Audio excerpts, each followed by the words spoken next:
नमस्कार, गुलमोहर किचनमध्ये आपलं स्वागत आहे। तर आज उपवासासाठी मस्त अशी मऊ सूत होणारी बर्फी बनवलेली आहे। एकदम मऊ अशी होते, तोंडात टाकताच ही बर्फी विरघळली जाते, एकदम छान होते आणि एकदम कमी साहित्यात ही बर्फी होणारी आहे। तर हा व्हिडिओ स्किप न करता पूर्ण पहा आणि आवडल्यास सबस्क्राईब करायला आणि लाईक करायला मात्र विसरू नका। तर त्यासाठी इथे 1 वाटी शेंगदाणे घ्यायचे आहेत आणि छान असे खरपूस खमंग भाजून घ्यायचे आहे।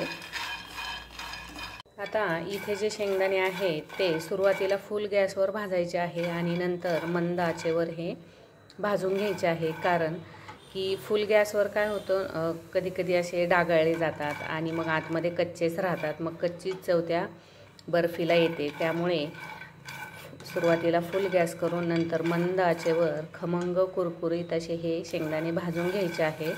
डाग न पाडता हे शेंगदाणे असे भाजले की छान अशी बर्फी चवीला होते आणि याचे असे टरफलं निघायला लागले की समजायचं की आपले शेंगदाणे जे आहेत ते खरपूस असे भाजले गेलेले आहेत। हे पहा, एकदम छान असा हा त्याला रंगही आलेला आहे आणि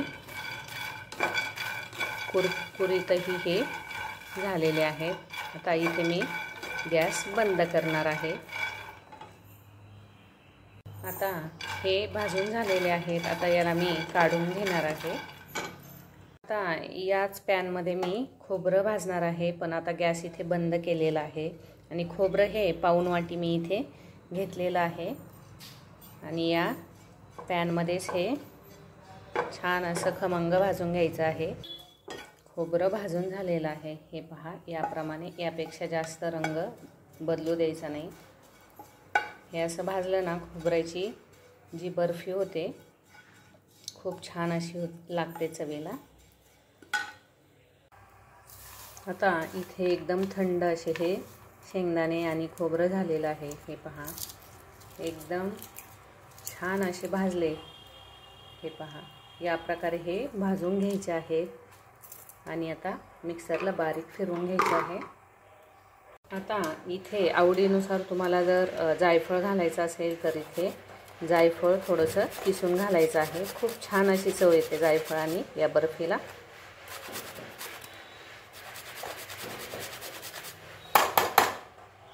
आणि त्यानंतर थोडीशी विलायची पावडर घालायची आहे आणि परत एकदा हे फिरवून घ्यायचं आहे। इथे या प्रकारे हे बारीक करून घेतलेलं आहे। आता एका कढईमध्ये तूप घालायचं आहे। तूप घातल्यामुळे काय होतं, जी बर्फी होते ती मऊसूत पण होते आणि थोडीशी तिला चकाकीही येते। आणि आता या तुपामध्ये 1 वाटी, ज्या वाटीने आपण शेंगदाणे घेतले त्याच वाटीने 1 वाटी गूळ घ्यायचा आहे आणि जेवढं खोबरं घेतलेलं होतं तेवढा गूळ घ्यायचा आहे। म्हणजे इथे पावणे 2 वाटीला 1.5 वाटी गूळ तुम्ही घालू शकता। हा गूळ पूर्ण विरघळून द्यायचा आहे। गॅस हा थोडासा फुल ठेवायचा आहे सुरुवातीला। आता गूळ छान विरघळायला लागलेला आहे आणि यावेळेस जर एखादा खडा वगैरे तुम्हाला जर दिसला तर तो काढून घ्या, कारण गुळामध्ये काय होतं, कधी कधी खडेही असतात। आता हा जो गूळ आहे हा मी एकदम साधा गूळ, चिक्कीचा गूळ नाही घेतलेला, साधाच गूळ घेतलेला आहे। व्यवस्थित असा हा विरघळून घ्यायचा आहे, फक्त याचा पाक करायचा नाही।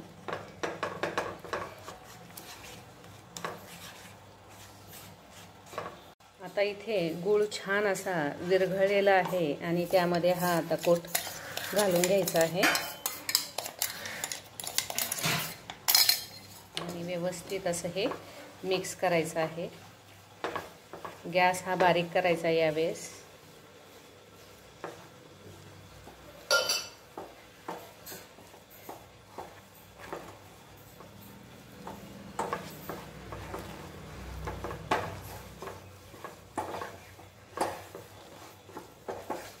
आणि हे गोळा होईपर्यंत सतत हलवत राहायचं आहे, कोरडं होऊ द्यायचं नाही।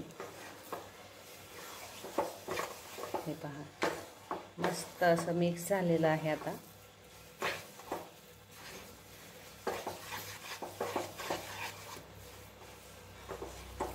गॅस अजून चालूच आहे.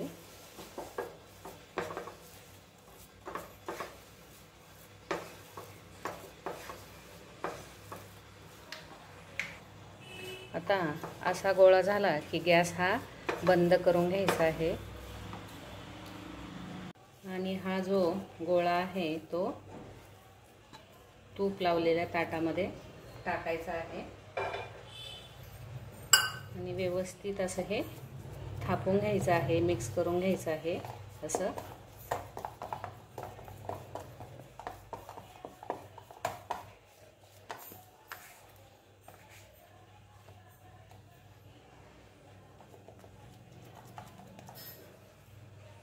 आता एक वाटी घ्यायची आहे आणि या वाटीने हे पसरवून घ्यायचं आहे.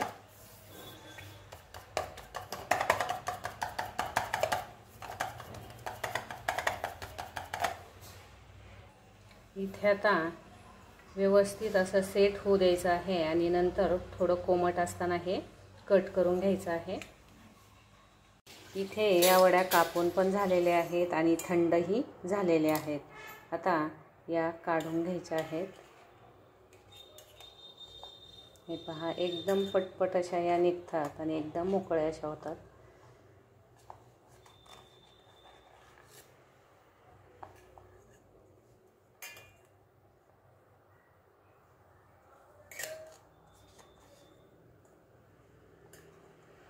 खूप मऊसूत अशा या वड्या झालेल्या आहेत. तुम्ही इथे पाहू शकता. फक्त जास्त वेळ याला गुळामध्ये घातल्यानंतर ठेवायचं नाही.